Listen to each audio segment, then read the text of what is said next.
All right. So I watched The Flash the other day in my area when it got released, and I gotta say, this movie is not a masterpiece.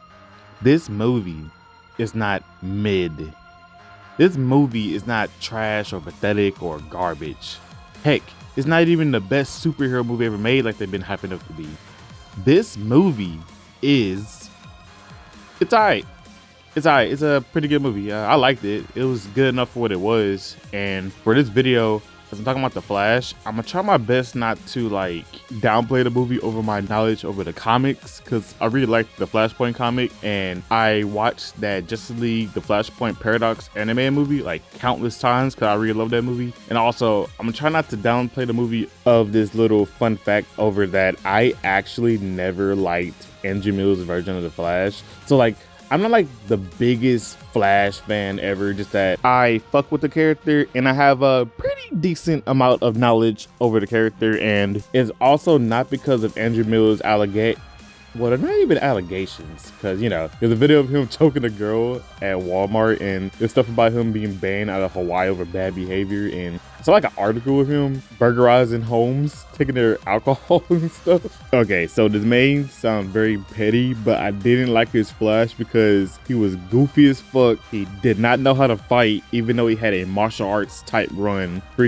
He had blue lightning when it should have been yellow the whole time, but I guess WB had a thing for blue lightning instead of, you know, yellow lightning for their DC live action characters. And even though that 4-hour cut of Justice League did redeem him pretty good, like they redeemed him over that one good scene that he had in the movie, and this movie, The Flash, redeemed him dramatically. But it's just that I still don't like this Flash. I'm sorry, I don't like Andrew Mills' version of Flash. Like, I don't mean to sound petty, I just don't like him. And then I've been hating on him for years, and this movie does redeem him, but at the same time I'm not gonna switch up just because it's one movie. Maybe I just need to rewatch this movie or something. And now that I think about it, I got a feeling if this movie was like its own thing, or if they never made Andrew Miller's version of Flash the way he is, maybe I would like this version of Flash. Maybe this movie would have been way better. But at the same time, it's like this movie's good enough, and I ain't going to switch up on liking on the Flash now, or this version of Flash now. So yeah. But other than that, not to get to any spoilers, stacked with, I really don't have much to say about the movie, but you know, I have something to say about it, and I want to talk about the movie before I not care to talk about it anymore. But the movie was pretty good. Like, I liked it, just that I'm not rewatching this movie in theaters. Fuck no. One time was good enough. I'm gonna just wait until it comes on Max, because I got a feeling once I rewatch this movie, I'm probably gonna like it even more. But right now, currently, just that I'm just going off with my first viewing, and the movie was pretty good. I have a strong feeling if this movie was like legit, like more accurate to the Flashpoint comic or the anime movie, this movie would have been way better. But at the same time, it's not called The Flashpoint Paradox or whatever, it's just called The Flash, so it's just paying homages to that continuity, so I'll just give credit for that. And the thing is about this movie, okay, so like the action was cool, the characters were cool. Like, it's not really much negative I can say about this movie, except like if I want to be like biased or whatever. But the movie's not even that bad. It's actually pretty good. The music choices were kind of bizarre, but at the same time, some were really good. Sadly, weren't any hype moments in this movie, but you know, at the same time, like there were just moments in the movie they were like, oh, okay, it's cool to see, I guess. There were surprisingly a lot of emotional scenes in this movie, like enough to make you want to cry, I guess, or like, you know, you could like feel it or whatever. Like I said earlier, like this movie could have been way better, but at the same time, it's like, okay, so I don't like harp down on like CGI, but there were like parts of the movie where the CGI was like Twilight Breaking Down Part 1 baby faces to Polar Express levels of bad, but it's like, and, you know, I don't like talking shit about CGI like that, you know? It's CGI at the end of the day, and the shit ain't real, so I don't know why, you know, I don't like talking shit about CGI, but at the same time, the CGI was pretty odd, and then there were certain points in the movie where like they had a cool little scene, right? But then they dropped the ball and contradicted themselves dramatically. So like when it comes to this movie, right? This movie technically shouldn't really even exist when you think about it. Cause think about it. This movie has been delayed for how many years? I'm losing fingers. This movie has went through rewrites, reshoots, taken out and put it back in actors. Andrew Miller up here being a whole menace to society in real life, and et cetera, et cetera, et cetera. Like, this movie should not even exist, but the sheer existence of this movie makes this movie like astonishing to even watch. I can't really think of anything negative to say about it, but at the same time, when you think about it, this movie should not exist. Over just knowing the context behind the making of this movie is like a 10 out of 10 masterpiece, but as its own thing, it's not really like that good. So before I get into spoilers, I guess I could say my little score about the movie. If I were to give it a score, I'll probably just give it like a 6 out of 10. But at the same time, it would be higher, just that I have my bias. Is this certain stuff I can't unsee in this movie, which I'm gonna get into right now, mentioning spoilers. All right, like I said earlier about Andrew Miller's version of the Flash, they redeemed him dramatically. Like, my biggest complaint was that he wasn't like the Flash, you know? But actually made sure they gave him all his abilities, and like phasing through shit, throwing lightning at people, using his speed in creative ways, like making a tornado and making it attack people, and et cetera, et cetera, et cetera. Like, they really made him way better. Just that, you know, I just didn't like how he was still goofy. Oh my goodness. I don't mean to sound petty, just that I'm sorry, I think I just have to rewatch this movie or something. But I do like how they made him mentor a younger version of himself. The reason why he is even mentoring the younger version of himself, because an alternate timeline version of himself knocked him into this different timeline, messing up the universe or whatever. I like how he point out the fact that he's goofy and why people would dislike him. So like, wow, they were at that in the movie. What else? Oh, so like I said earlier about this movie had some great emotional scenes with it. So when it came to Barry Allen and his family in this movie, so like when they gave him some really great emotional scenes, they did pretty good with it. Like, the first part was like when they showed how he had to deal with the fact that his father may have to go to jail for life over something he did not do, and the way they did it made it seem very emotional. And then the other part was when they made him accept the fact that his mother has to be gone, and the way it did it was pretty good and pretty emotional. And an additional scene just kind of redeemed him pretty dramatically right here. So they showed his perspective of Man of Steel when the gravity machines was like destroying the cities and stuff like that. And when they actually showed him actually tried to go there to help people, but since he just got his powers, he didn't have a mastery over his abilities. So when he got to the city to save people, the best he could do was save a little boy. And it makes sense because Andrew Miller is into kids and what the fuck? Why did I say that? Okay. I don't know if that's true. I just saw a meme about him being a pedo, and I thought of it as I'm talking. I just want to add that in. I don't know if it's true. It's probably not true, but I saw a meme about it and I wanted to add that joke in the video. That was terrible. I'm not cutting that out. Fuck it.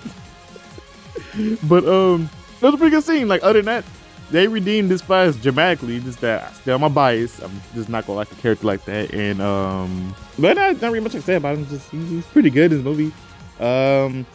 Michael Keaton's Batman. Okay, I ain't gonna lie. I'm not gonna lie. When I seen that Batman movie of Michael Keaton when I was younger, I actually did not like that movie. I don't know because I was biased over Christian Bale at the time, but I did not like his version of the Batman. But I ain't gonna lie, like, he's pretty good. Like, in my opinion, the top 3 Batman live action is Ben Affleck, Christian Bale, and Robert Pattinson. But I ain't gonna lie. I think I need to rewatch that Batman movie because Michael Keaton's Batman in this movie, he's pretty good. He's actually a really good character. And I'm probably gonna replace Robert Pattinson with Michael Keaton because like he's pretty freaking good. Like, holy shit. Okay, I'm joking. But Michael Keaton, he was pretty cool. Okay. I'm sorry. I don't want to get to my bias. Okay, so the Supergirl in this movie. Okay, so like, if you see my intro, right? Well, if I watch a video, of course. But if you see my intro, you see that I have Supergirl in my intro. This is not Kara. That is Laura. When it comes to looks, that's not. She looks exactly like Laura. Like, what the hell? She has the same player build. She has the same fit. She has the same face and hairstyle. She looks exactly like Laura. Like, she looks perfect as Laura. But at the same time, I can't really like just get mad. Fuck it. It's cool. It's cool. But other than that, I think the actress did a really great job as playing Supergirl for the little time she had. I ain't gonna lie, she was pretty good, but she was also pretty cringe at the same time. Like, I don't know if it's just me, but when I'm watching her, it's like she was trying way too hard when it came to her fight scenes, but at the same time, I don't know. I guess she was like, this may be my last and first time playing Supergirl, might as well take advantage of it or whatever.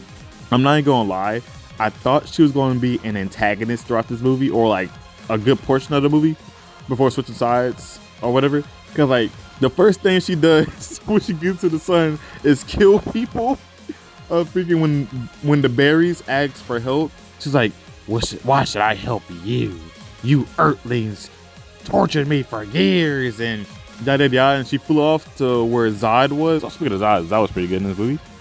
The best I can say. He was pretty good. Anyways, yeah, she flew to Zod, and then she was like, hell nah, y'all niggas evil. And then she went back to the berries and pretty much, wanted to be on the good side, which is, I'm very grateful she did that. But at the same time, I thought she was gonna be a sociopath, like that weird meme for Henry Cavill Superman being a sociopath for some odd reason when he's not a sociopath. He just, I don't want to get into that. But yeah, I thought she was pretty cool for what she had. That's pretty much all I can say. It is cool. That's all I can say. Ben Affleck's Batman was in this movie, and he was pretty dope from what he was able to, show off in this movie. And Ben Affleck showing why he's the best live action Batman on screen. Yeah, but he was pretty cool. I mean, think about it, this was a pretty nice send-off for, Ben Affleck's Batman, because he did his thing. He actually had the gray and blue suit, which was pretty dope to see. The damn shame to get rid of this Batman, sadly. Gal Gadot's Wonder Stripper was in the movie. Yes, I said Wonder Stripper. She was cool. I honestly just did not expect to see her. I don't know why I just did not expect to see her. I didn't expect her to fly either. That was pretty, I was kind of mind blown. I did see Wonder Stripper in 1984, but I thought they were going to forget about that movie, but they didn't, because she's fine in this movie. And sadly, they did have Henry Cavill Superman in the movie, but as a damn CGI Twilight baby looking like thing. But it was cool at least seeing him in the movie. At least I give what I can take. I give what I can take. What else? Is there much I can say about this movie? I liked it. I think the only thing negative about the movie was CGI and the timeline mumbo jumbo stuff. Like, to be fair, it is a time travel movie, so it's gonna have flaws in it regardless. No matter how you slice it and dice it, it's gonna have flaws regardless. Like my favorite movie of all time, like Terminator 2, has timeline flaws in the movie. But at the same time, in this movie, right, they explain time travel, multiverse shit in this movie so beautifully. They said in the most simplest, easiest way, like debatably even better than Spider-Man Across the Spider-Verse. But then they contradicted themselves 10 minutes later. It's like, damn it. Okay. So it came to the point where they came to a fixed time where Michael Keaton's Batman and the Latina Supergirl pretty much had to die, and the berries could rewind in time to save them, but they kept dying no matter what they did. And when they introduced the alternate corrupted timeline Barry, he pretty much knocked our Barry into that timeline and said that I knocked you in this timeline to make sure I was created. So like, when you think about it, so like, if you wanted to make sure you were created, were you created in the first place to do? Like, when you think about it, it's like they kind of dropped the ball. They explained it so good earlier, and they show like alternate DC universes where they show like Christopher Reeve's Superman and that Supergirl, and they showed a freaking Nicolas Cage Superman. Like, what? I guess in the alternate universe, in real life, Nicolas Cage actually became Superman. That was pretty interesting right there. They showed the alternate Flash with the metal helmet and et cetera, et cetera, et cetera. Like, this was actually, like, I guess it was cool, but at the same time, it's like, I don't know. I think that was kind of pointless to show, but at the same time, it's like, I guess it wasn't pointless. I'm probably going to say that for like a different movie, but at the same time, it's like, I really don't know. Other than that, I really don't know what to say about the movie. I think it's worth the watch in theaters if you get a chance, but if you wait until it comes on HBO Max, not HBO Max, Max, is worth it. There's not really much I can say about this movie, and I don't really want to downplay the movie, but at the same time, it can be downplayed dramatically. And what else I can say? Hello there, editor me talking, and this video is kind of late at me editing it, but as I'm editing this video, I learned this movie is actually flopping.